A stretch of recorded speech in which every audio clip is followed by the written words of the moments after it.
This cover goes hard. I love this cover so much. It's really badass.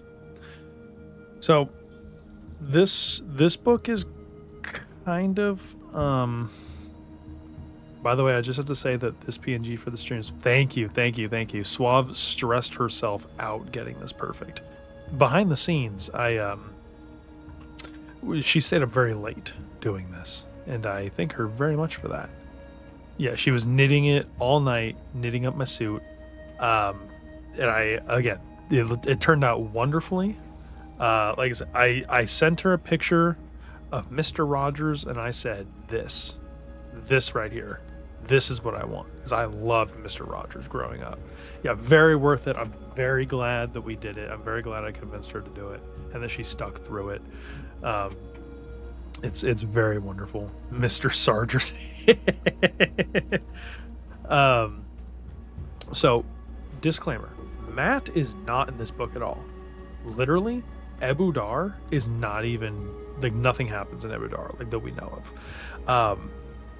And so that's kind of weird, because like they did that with Perrin back in Fires of Heaven. So this one, literally just no Matt. Very strange. Got that university literature professor. Thanks. You know, that's kind of what I was going for. Kind of like a Mr. Rogers, but like a little more official. You know, a little, I don't know, trying to be like the philosopher barbarian over here. But so yeah, Matt's not in this book, which is kind of a letdown, because I had a fun time with him last time. So now we get a lot more cool channeling stuff.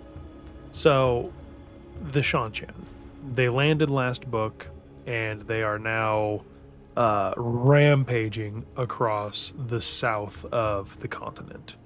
And they are coming towards the kingdom of Ilion, right?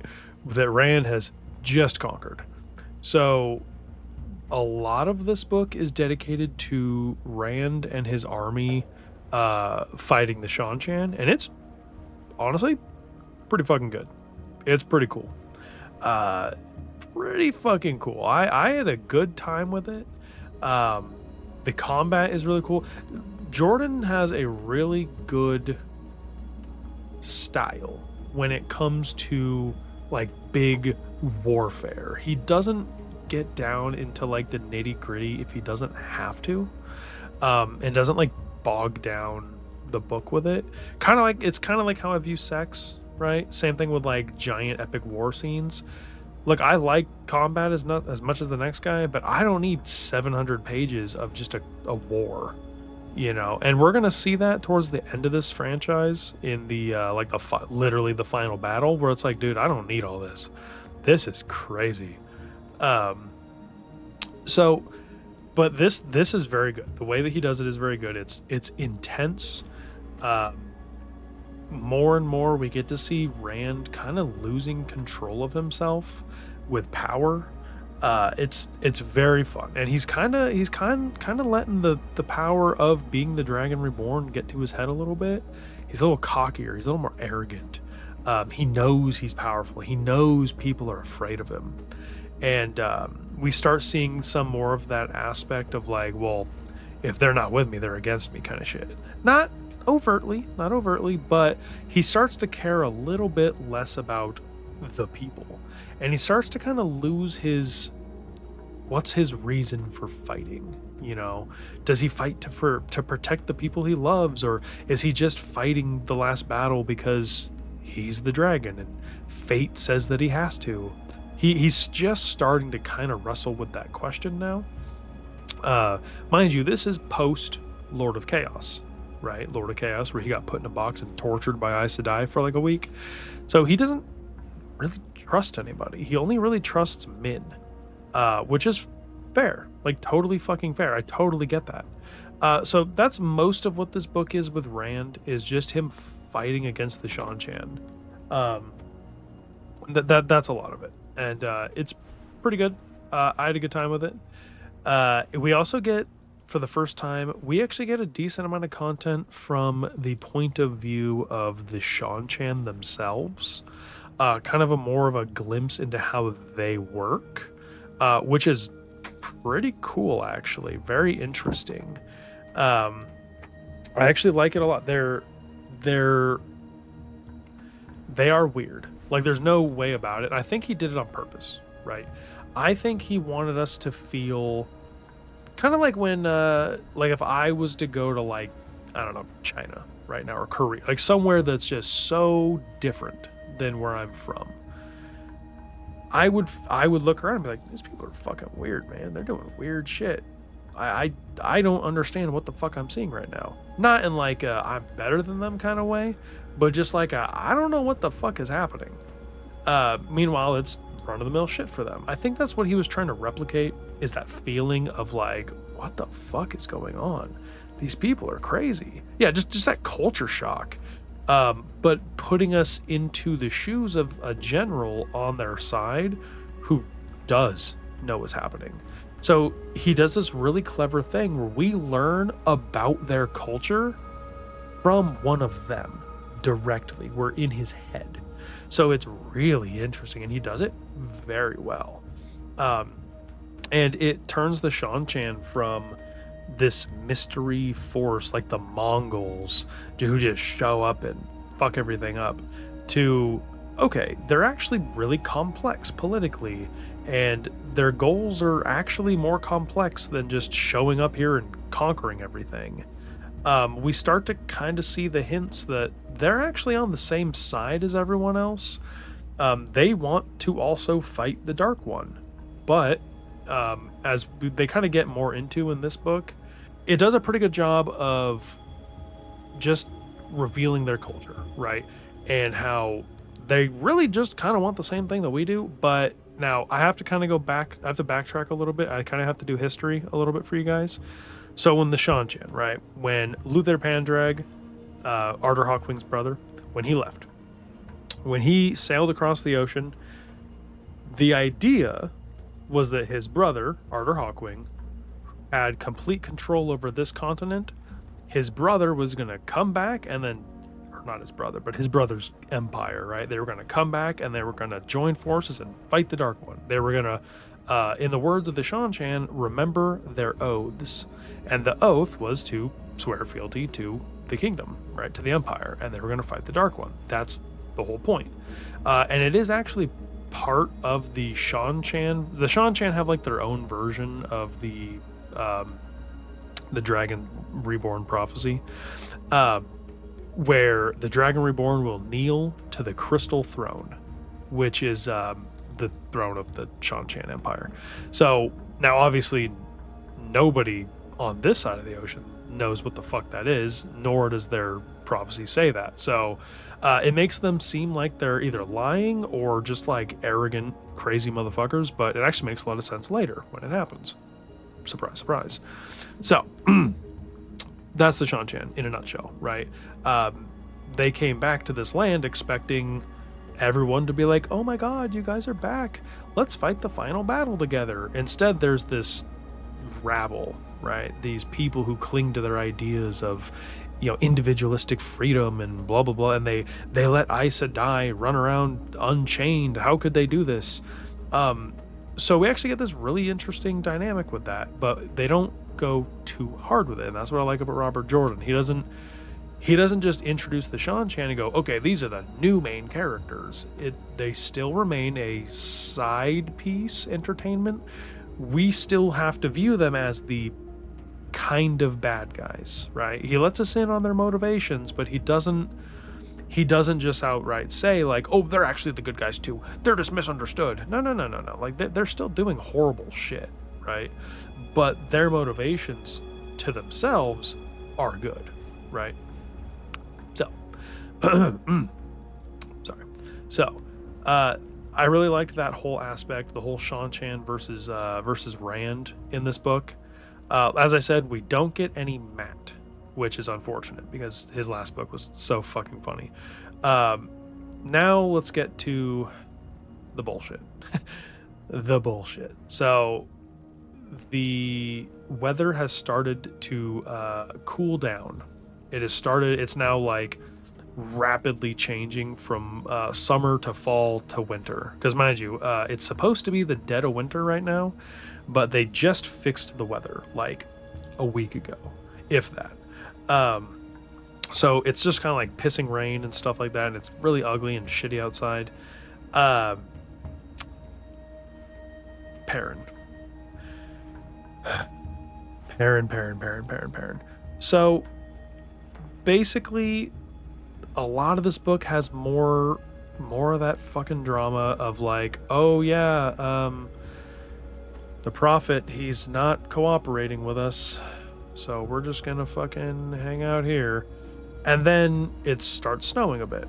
And then one day, when Perrin is meeting with the prophet, when he comes back, it turns out while he was gone, and now I have to do another small backtrack on this. The Shido, right? The clan that was decimated during Dumai's Wells.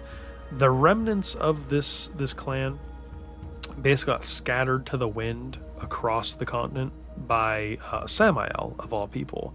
He basically gave them this fancy box, and basically said, "Oh yeah, just push this button, and you go through it."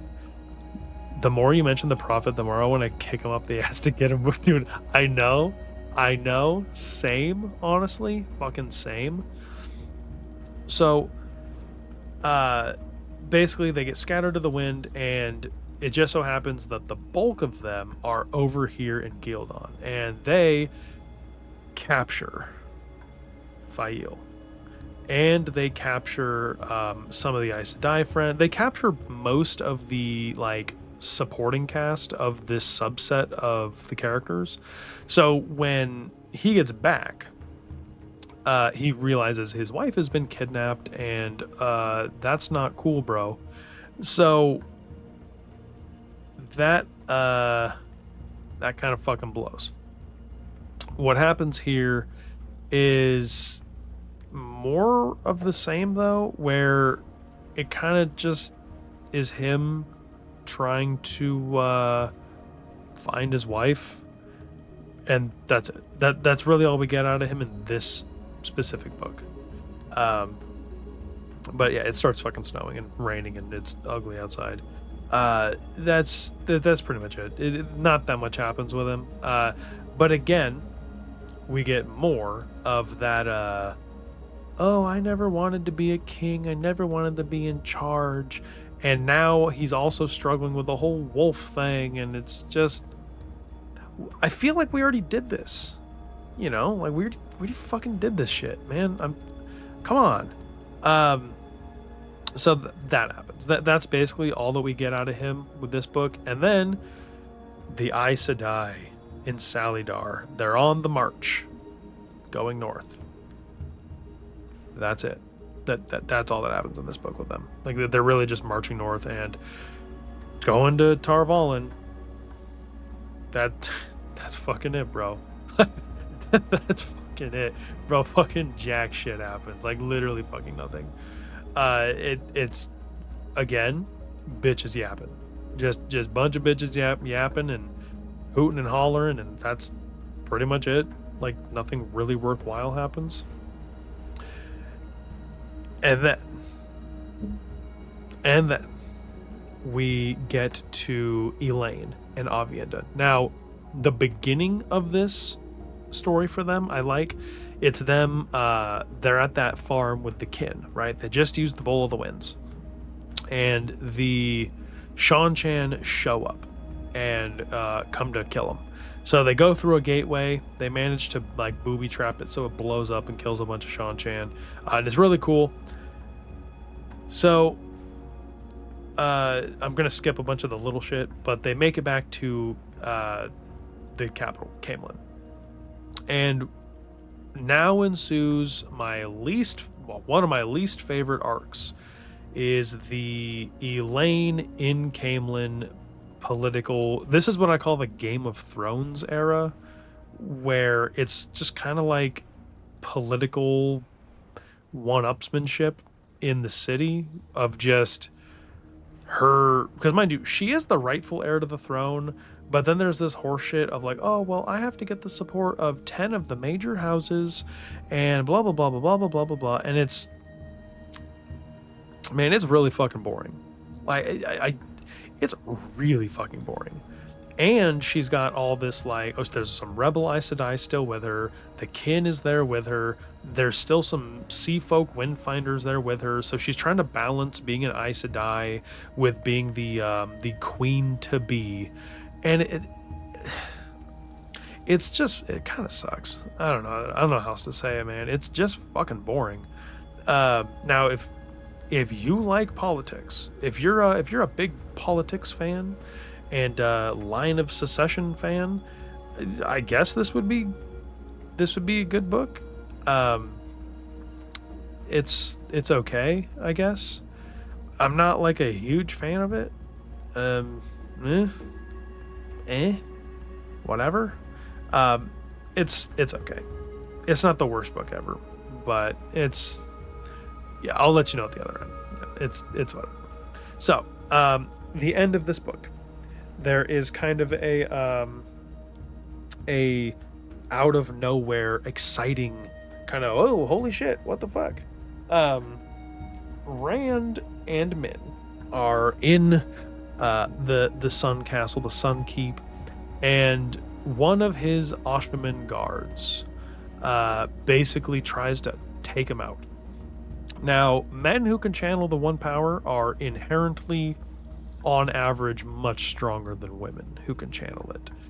They're a lot more destructive, a little less versatile because they haven't had thousands of years of training anymore. But for the most part, they can level shit. But also, not to mention that these guys who have been training to be nothing but warriors, right? Just nothing but weapons. So basically, there's chaos in the fucking city. He blows a hole in the fucking castle wall. It's crazy shit. Gets away. And Rand and Min decide that they're going to go on the run. So that's cool. But that's pretty much all that happens in this book. So highlights, I did like the end. The end was really good. Also, small thing I haven't really mentioned, Rand is setting up these like colleges in the cities that he's captured where they're kind of slowly rediscovering things like steam power and shit like that, and like telescopes and fun hint at the future of the world and kind of the past of the world. Kind of fun. But the highlights, Rand is the highlight of this fucking book. 100%. Like, everything to do with Rand. I mean, literally, the dude's on the fucking cover. Like, he's mogging the shit out of the rest of this cast, where it's just this fucking intense war against the Shan-Chan. And, you know, now these other forces are battling against him. And it's kind of fucking obvious also that Mazrim Taim, right? This guy that's allegedly working for him to train the Ashaman. It's kind of fucking obvious this guy's bad news. Like, no shit, one of your guys tried to kill him. Like, at no point has Mazrim Taim been trustworthy at all. Like, literally at no fucking point. So this isn't really a surprise that this is going to happen eventually. So, Path of Daggers. That's obviously the highlight of it. Is just the whole Rand shit. Some of the Elaine and Avienda stuff. What's funny too is I love Elaine and Avienda so much. They are so good. They are fantastic characters, and their bond just continues to grow in this book. Even during the shitty parts of the book, their bond is growing, and it's just fantastic. So, and then the problem is no Matt, so that kind of sucks. And then the Aes Sedai arc is just fucking brain dead. I hate it so much, and the problem is it's like that for like 3 books. So I'm not a huge fan of it. It's just them on the war march trying to figure out how they're going to get all the way to Tarvalin. That's it. And then yeah, we get to like the politicking stuff. And then like I'm not trying to spoil too much, but then there is some stuff happening in the background with the Forsaken in this book, but it's not enough to like redeem it in my eyes. Uh, now, my initial idea was to give this an okay, but honestly, the Rand stuff in this book is so fucking fire that I have to at least bump it up to a good. I have to. All the stuff where they're fighting the Shan-Chan is so hardcore, and it's just dipping more and more and more into the learning how the magic works in this world at a fundamental level, being slowly revealed to us. And this book really kind of spits more of that at us, and it's just really fun. I like it very much, but it suffers because of the other arcs, and you can tell that like Perrin's arc in this last two books and then the next two books, it really is just kind of a holding pattern. Like he really is just he intentionally slowed down what Perrin was doing so that he could be in the right place at the right time in the future, and it's just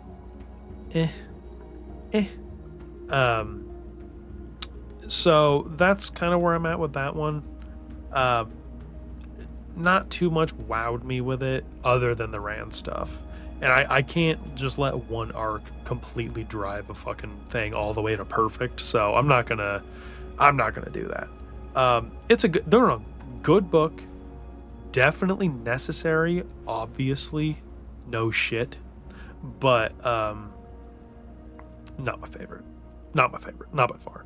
I do think I still think this is fair, right? 6, 7, 8. I really think these three books as an arc, right? Lord of Chaos, Crown of Swords, and Path of Daggers are all kind of equal quality, and they excel in like weirdly different areas, but they're all kind of maintain the same level of entertainment. And like I said, a lot of people in the community kind of see this as a slog. Luckily, these three books, Lord of Chaos is pretty big, but Path of Daggers is actually significantly shorter. So that's where it goes. Again, I don't hate it. I don't hate it. But it doesn't do anything other than the Rand stuff particularly well. I do like the light that it shines on the Shan-Chan, but overall it's good. It's still good. I would never call it just okay.